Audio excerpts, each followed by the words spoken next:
বাড়িতে যদি এরকম দোকানের মতো খাবার তৈরি করা যায় তাহলে মনটা খুশি হয়ে যায় বলো।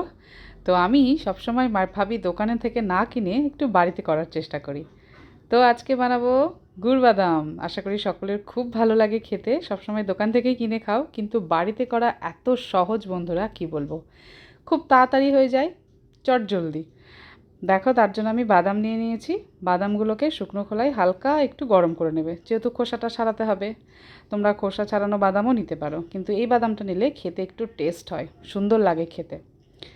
এবার বাদামগুলোকে দেখো খোসা ছাড়িয়ে নিলাম সুন্দর করে। তারপরে দু টুকরো করে নেবে, হাত দিয়ে ভেঙে নেবে।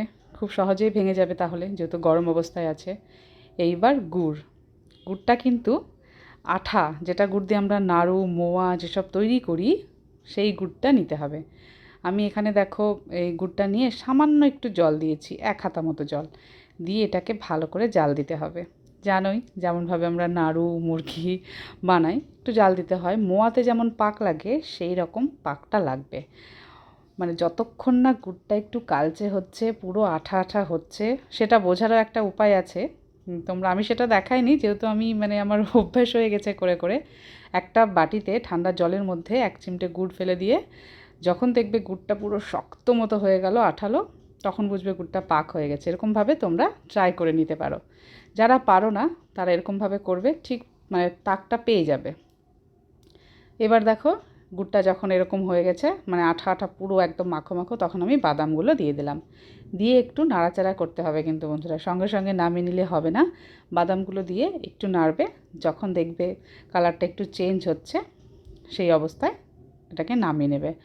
আর এটা কিন্তু কি বলবো, খুব তাড়াতাড়ি হয়ে গেল। দেখতেই পেলে তোমরা। এরকম করে সবসময় যদি মনে হয় যে না, একটু বসে আছি, একটু করে নিই, ভালোই লাগছে, খেতে ইচ্ছা করছে, সবসময় তো দোকানে যাওয়া যাচ্ছে না, তো বাড়িতে এরকম করে করে নিতেই পারো খুব তাড়াতাড়ি। শুধু একটু বাদামের দরকার আর গুড়ের দরকার, ব্যাস। এইবার একটা এরকম থালা নিয়ে নিয়েছি আমি, তোমরা যে কোনো পাত্র নিতে পারো। তার মধ্যে ঘি বা সাদা তেল যেটা খুশি মাখিয়ে নেবে। আমি একটু ঘি মাখিয়ে নিলাম, গন্ধটা সুন্দর বেরোবে সেই জন্য। এইবার বাদামের এটা দিয়ে দিলাম, দিয়ে সুন্দর করে যেমন করে পারো, যতটা, কেউ যদি মোটা খেতে চাও তো মোটা রকম লেয়ারটা দিতে পারো। আমি একটু পাতলা পাতলা লেয়ারটা দিলাম, এরকমভাবে ছড়িয়ে দিলাম। গরম অবস্থাতে সুন্দরভাবে ছড়িয়ে দেবে। আর এই দেখো, যখন ঠান্ডা হয়ে গেল, ঠিক এই রকম হলো। গুড় বাদামের আসল কালারটা আসলো তো। আর আওয়াজটা তোমাদেরকে শোনাতে পারলাম না, পুরো কটকটে একদম ঝনঝনে যেমন আওয়াজ হয় সেই রকম। আমার তো খেতে খুব সুন্দর লাগলো, বাড়ির সবাই খেয়েও খুব ভালো বলেছে। তো তোমাদের কেমন লাগলো অবশ্যই জানিও, আর তোমরা কেমন করে বানাও, কেমন রং হয় তোমাদের সেটাও জানিও। তো সবাই খুব খুব ভালো থেকো, ভালো লাগলে অবশ্যই লাইক কমেন্ট শেয়ার করে দিও।